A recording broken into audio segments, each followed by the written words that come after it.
Most women were taught that symptoms are problems, fatigue, bloating, anxiety.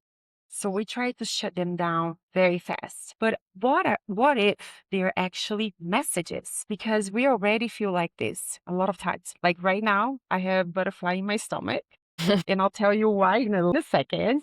And I hear people saying, I feel gutted. This was a gutsy move. So I think your gut is trying to communicate with you. But the question is, are we listening?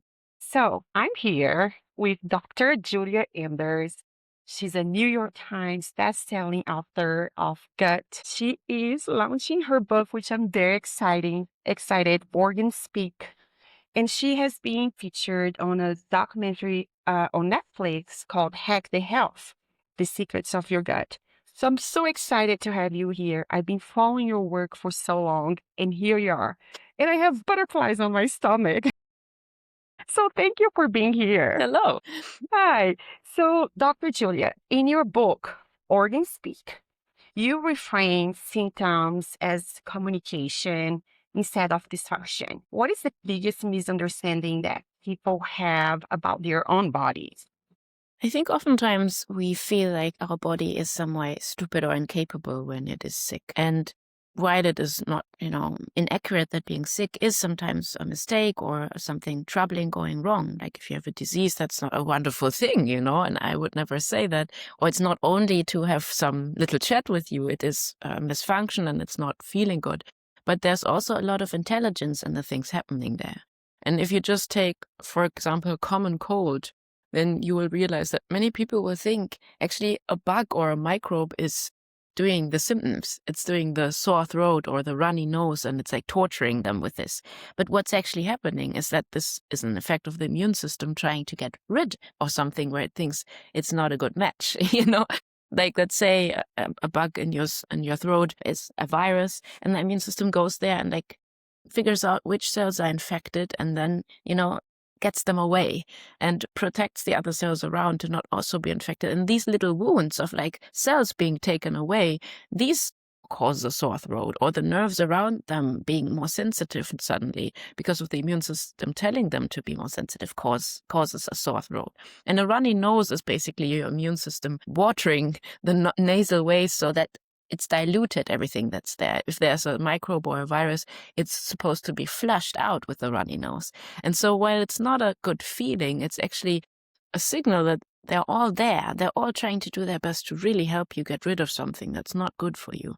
So sometimes it just helps seeing things a little differently. When it comes to the gut or the immune system, for example, I think that's also the case, because we see that when we just ignore the gut and its symptoms for a long time, then things can really get troubling and they can become a manifest disease. And only and there you can get like trouble with your immune system, your metabolism, just by ignoring some simple signs like having a bloated belly, belly aches, like funny stools all of a sudden. So it is a good advice to listen. And I think then the most important next step is to really understand these signals better. Not just see them as, oh, something's gone wrong, something's weak or stupid, but really understand them and then being able to, work on them, cooperate well. And you just answered my next question. What would be one symptom that people are actually trying to fix, but it's actually the body doing its job? So you just answer, if you have a cold, it's your body doing its job, trying to get rid of some virus. There is a part on your book that I really enjoyed when you talked about immune system. I'm like, I need to eat foods that is going to pump it up my immune system. I'm always on the run. I have a busy life with my kids. I train for triathlon. And there are certain things that I do that I know my immune system is going to drop. So for this reason, I'm like constantly trying to figure out ways to revamp my immune system. But in your book, you say you don't want to chew low, you don't want to chew high. You want to find a balance on your immune system. And if under the impression that we need to make sure our immune system is the strongest as possible. But if you were here telling me like, no. Sometimes we have these old-fashioned views on our body and they're not helpful because we sometimes do things wrongly just because of the perspective we have.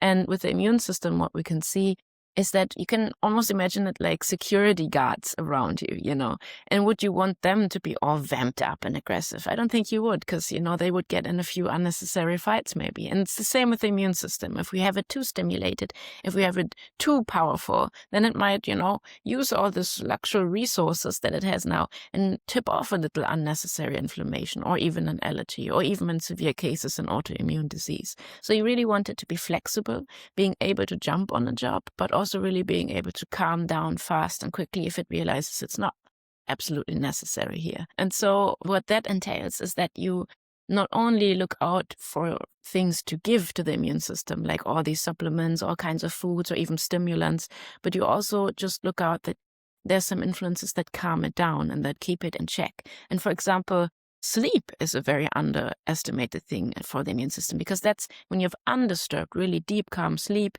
then you produce more tolerance-inducing immune cells because they ripen during sleep. And if this is interrupted, they have a harder time doing that. So, and we see short amounts of sleep, like deprivement, will actually weaken the immune system, but longer times of sleeping badly really make the immune system more aggressive because of that mechanism.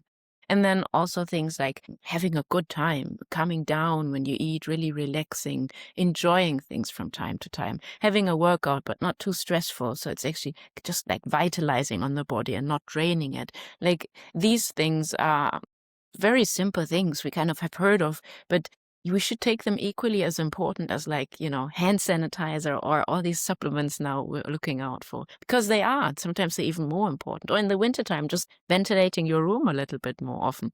Very, very simple things we lose sight of because of all these to-do things screamed at us from outside. Well, and then I might have jumped a step forward with my question. For someone who is trying to connect the gut with the immune system, can you explain a little bit how that it's connected? Seems a bit funny because it's inside of us, but really it is, because that's where all these strange foods and substances suddenly arrive and even come into our bloodstream.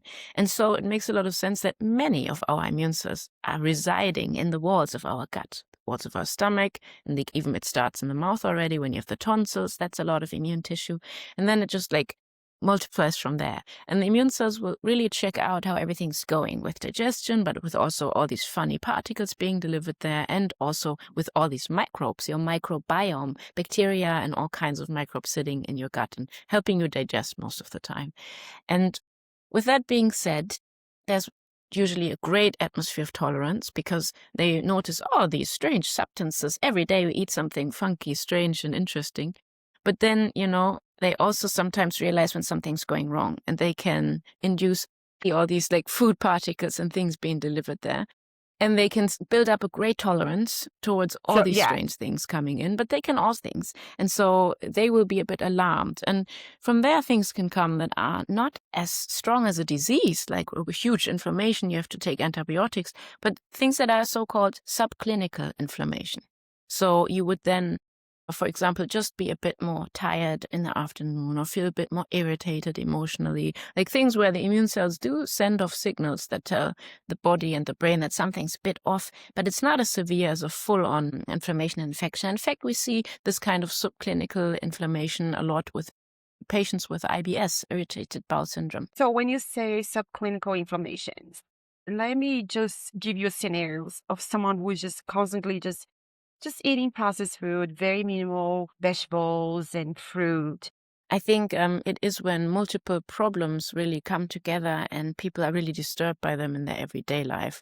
Like if you have bloating all the time, if you have a belly ache all the time, if you feel tired, if you feel if these things are coming together, if you're a bit your mood isn't always the best. And then those are moments when it just gets a bit too much. You feel like it's really affecting my day-to-day. This is then when I would start looking out for ways to deal with it. And sometimes, if your gut is a bit sensible and there's maybe a little bit of inflammation going on, doing all the right things, as in eating lots of fiber, having all the vegetables, having all the, fruit, sometimes can be too much.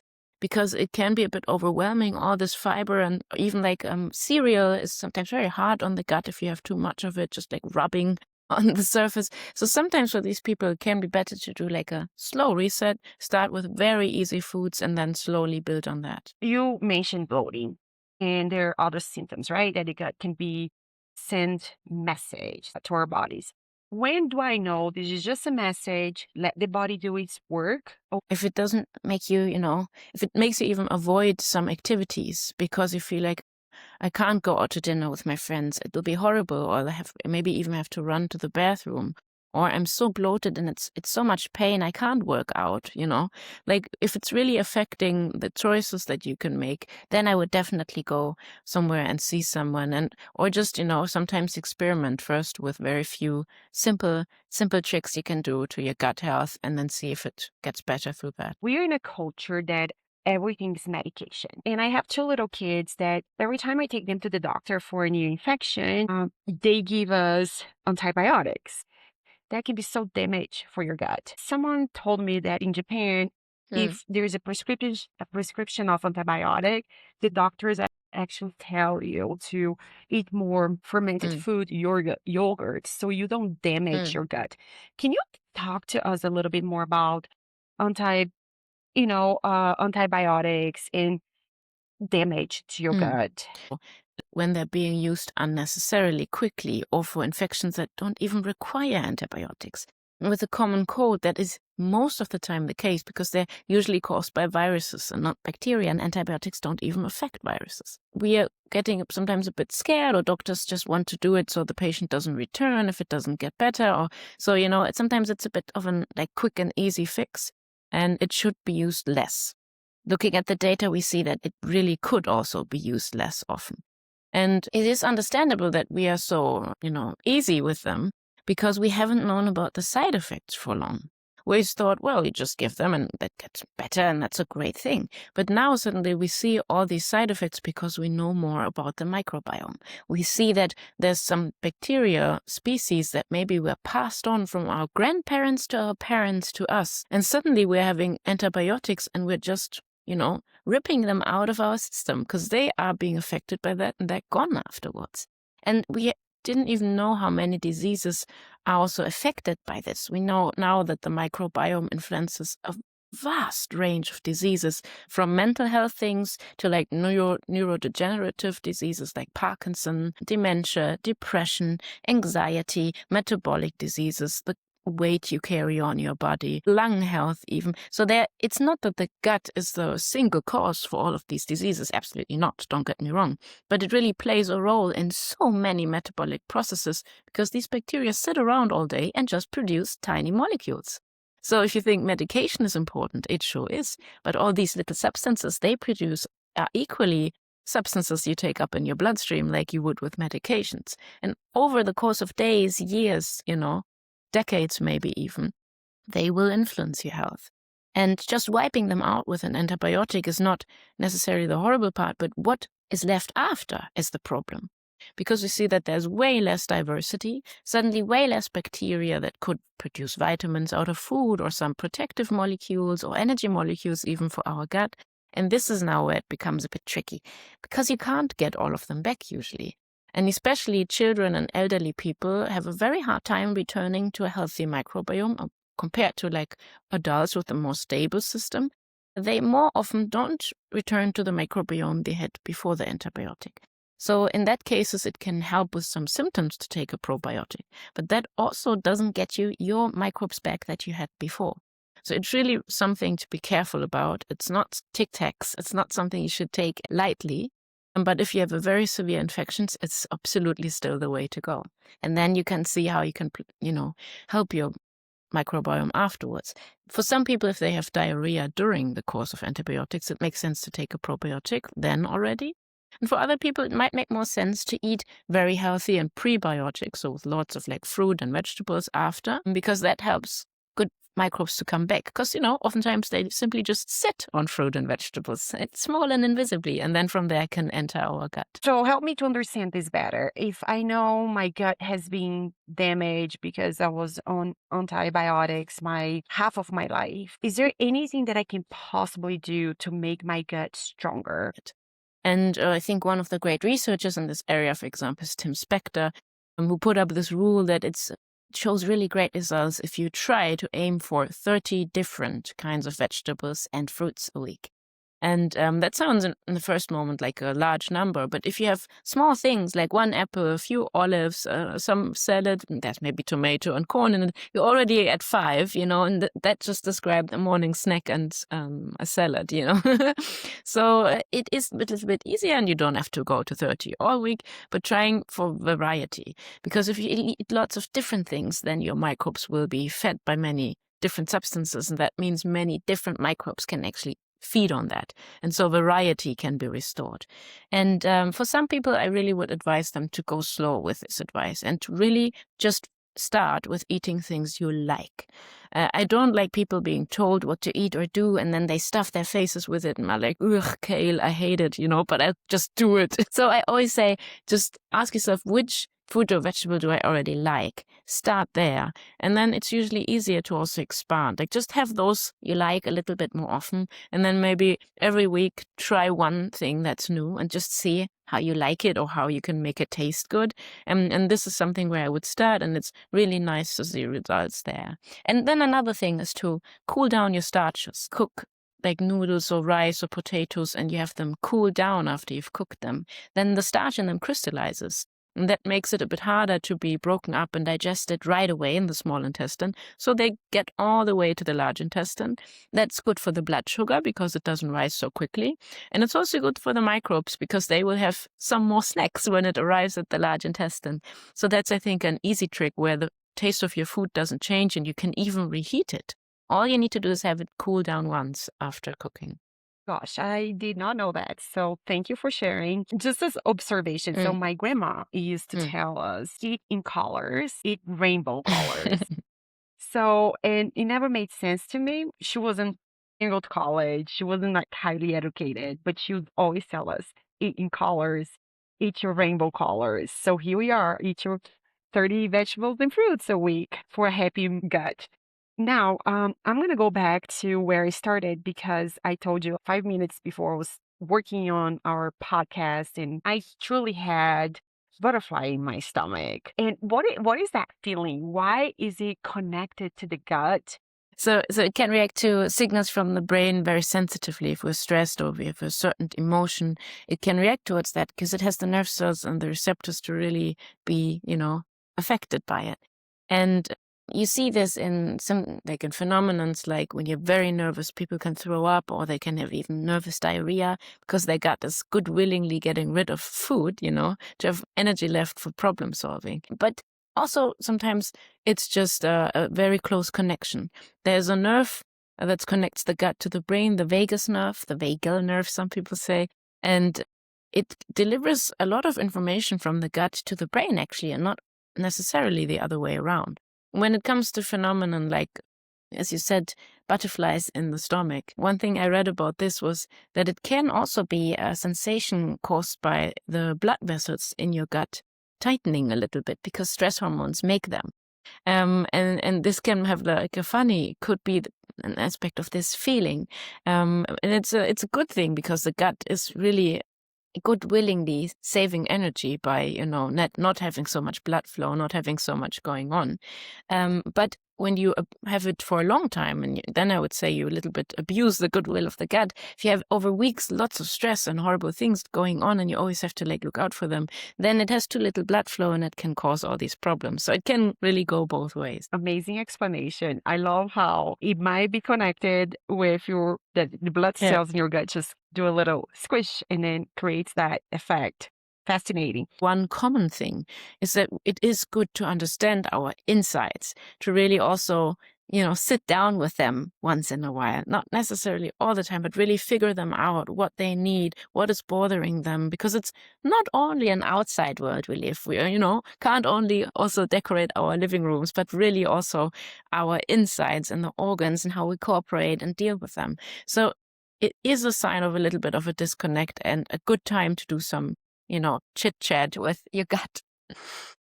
The answer might be here. Understanding very fundamental things can really have an effect. And it is maybe sometimes the effect on how we interpret symptoms, but it also sometimes is the effect on how important we see inner processes and so on. So maybe sometimes it's not in all the things you do right, but maybe it's sometimes in the way you look at yourself. and understand what's going on. That's a problem solver. Thank you for that. Now we're going to do a quick one before we finish. Dr. Anders, what is one thing that people are still Hurting getting their gut. completely wrong Oh, about their gut right. health? One healthy habit hurting that having too many water non-soluble fiber, as in cereal, and having this just every day because you're just used to it. For some people, when they have too much water non-soluble, like the cereal has a lot of that, it can be a bit tough on them. And then water soluble is the thing we have in fruit flesh and like a few cool down starches, or having like crazy amounts of sport. If you really exercise super hardcore sports, sometimes the gut can be sensitive to that because it just stresses it out. Of like good things back. That's perfect. Thank you. And again, folks, your body isn't working against you. It's trying to get your attention. Most people don't need more discipline. They need to start listening, because what you're going to Thank you. ignore today becomes what you're going to have to deal later, right? So the question is, are you listening? So today we're here with Dr. Giulia Enders. Thank you. She is the author of Organ Speak. She's here in the United States, touring and signing lots of copies of her books. I personally invite you to come to Denver. If you so, please connect with us. This book was very eye-opening for me, and I hope you enjoy this podcast.